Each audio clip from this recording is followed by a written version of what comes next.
ਸ਼੍ਰੋਮਣੀ ਅਕਾਲੀ ਦਲ ਦੀ ਦਿੱਲੀ ਇਕਾਈ ਦੇ ਪ੍ਰਧਾਨ ਪਰਮਜੀਤ ਸਿੰਘ ਸਰਨਾ ਤੇ ਜਾਗੋ ਪਾਰਟੀ ਦੇ ਪ੍ਰਧਾਨ ਮਨਜੀਤ ਸਿੰਘ ਜੀਕੇ ਨੇ ਦਿੱਲੀ ਵਿੱਚ ਅਹਿਮ ਪ੍ਰੈਸ ਕਾਨਫਰੰਸ ਕੀਤੀ, ਜਿਸ ਵਿੱਚ ਉਹਨਾਂ ਪ੍ਰਸਤਾਵਿਤ ਯੂਨੀਫਾਰਮ ਸਿਵਲ ਕੋਡ ਨੂੰ ਲੈ ਕੇ ਭਾਰਤੀ ਜਨਤਾ ਪਾਰਟੀ ਉੱਤੇ ਨਿਸ਼ਾਨੇ ਬਿੰਨੇ ਨੇ। ਸਰਨਾ ਨੇ ਕਿਹਾ ਕਿ ਜਿਸ ਕੰਮ ਵਿੱਚ ਕੋਈ ਵੀ ਵਿਅਕਤੀ ਜਲਦਬਾਜ਼ੀ ਕਰ ਰਿਹਾ ਹੋਵੇ ਉਸ ਪਿੱਛੇ ਉਸ ਦਾ ਲੁਕਿਆ ਹੋਇਆ ਏਜੰਡਾ ਹੁੰਦਾ ਹੈ। ਉਹਨਾਂ ਕਿਹਾ ਕਿ ਮਹਾਤਮਾ ਗਾਂਧੀ ਨੇ ਐਲਾਨ ਕੀਤਾ ਸੀ ਕਿ ਸਿੱਖਾਂ ਦੀ ਰਜ਼ਾਮੰਦੀ ਤੋਂ ਬਗੈਰ ਕੋਈ ਕਾਨੂੰਨ ਨਹੀਂ ਬਣੇਗਾ। ਸਰਨਾ ਨੇ ਕਿਹਾ ਕਿ ਭਾਜਪਾ ਸਿਵਲ ਕੋਡ ਲਾਗੂ ਕਰਕੇ ਭਾਰਤ ਦੀ ਅਮਨ ਸ਼ਾਂਤੀ खतरे विच पाउणा चाहुंदी है। सरना ते जीके ने कहा कि देश विच कोई भी कानून घट गिणती की मर्जी तो बगैर नहीं बनना चाहिए। उन्हें कहा कि सदियां तक रहने वाले कोई भी कानून बहुमत नाल नहीं बनने चाहिए, सगों घट गिणती की सहमति नाल बनने चाहिए ने। हम ये बात कह देना चाहते हैं कि हमने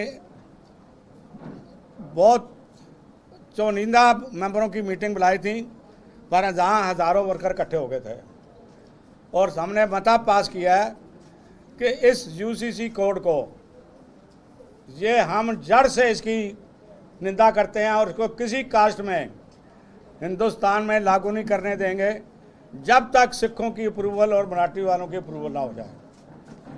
ये हमारा फैसला है और इसमें मैं चाहते हैं कि जो अमन मान हिंदुस्तान में इस समय है उसको आने वाली इलेक्शन के लिए इस अमन मान को ख़राब ना करे।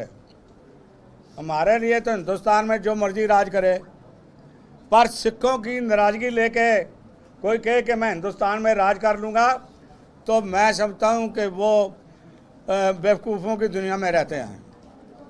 हम बिल्कुल अभी तक सबसे पहले सरकार जो यूनिवर्सल कॉमन कोड बिल है उसको श्रोमणी कमेटी में भेजे, अकाली दल सुखबीर सिंह बादल प्रधान को भेजे और दूसरे जो घटक हैं चाहे ढींडसा है चाहे अमरिंदर सिंह है उनको भी भेजे। हमें उनके भी विचार पता तो चलेंगे ना, वो सिखों के साथ खड़े हैं या नहीं खड़े हैं। तो इसलिए जब तक ये दो जथेबंदियाँ और जो छोटे अकाली दल हैं वो इसको पास नहीं करेंगे तब तक हम इसकी मान्यता नहीं देंगे।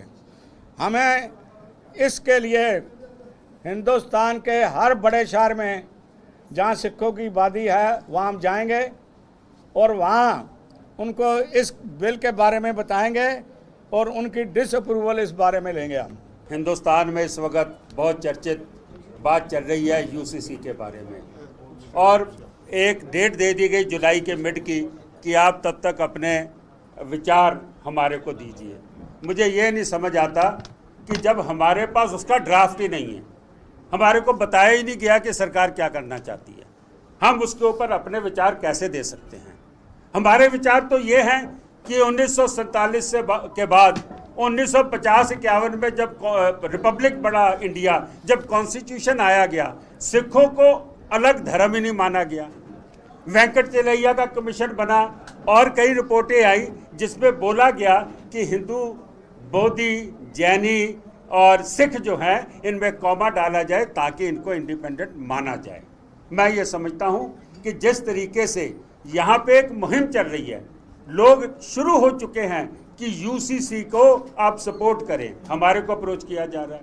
हमारे को तो कई चैनलों ने बोल दिया जी कि हम आपको बुलाना चाहते हैं, अगर आप सपोर्ट में आते हैं तो हम आपको बुलाना चाहते हैं।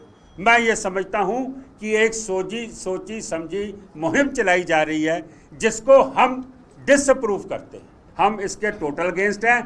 जो भी इसमें यूसीसी में डालना है वो एसजीपीसी, अकाल तख्त, जितने अकाली दल हैं, श्रोमणी अकाली दल हमारा जो मेन पार्टी है या जितने और घटक दल हैं, ये सबकी राय लेनी चाहिए, सिख इंटेलिजेंसिया की राय लेनी चाहिए। और आज हम ये भी डिमांड करते हैं अकाल तख्त साहब से कि हमारा जो सिख पर्सनल लॉ बोर्ड भी बनाना चाहिए ताकि हम अपने मसले हल कर सकें।